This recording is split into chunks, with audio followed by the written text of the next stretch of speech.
तर बघा DATE date,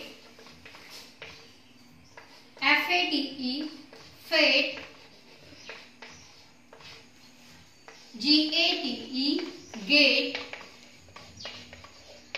तर तुम्ही काय करायचे, ATE हा स्वर घेऊन A to Z मधले जे अल्फाबेट आहेत म्हणजेच फक्त AEIOU हे स्वर सोडून बाकी सर्व शब्दांना ATE लावून काही शब्द बनवायचे.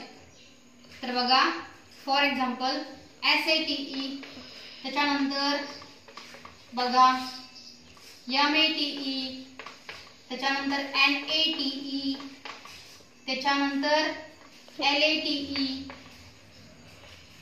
and then last word is ZATE. तर बघा असे सोपे सोपे शब्द आपण ATE पासून बनवलेले आहेत.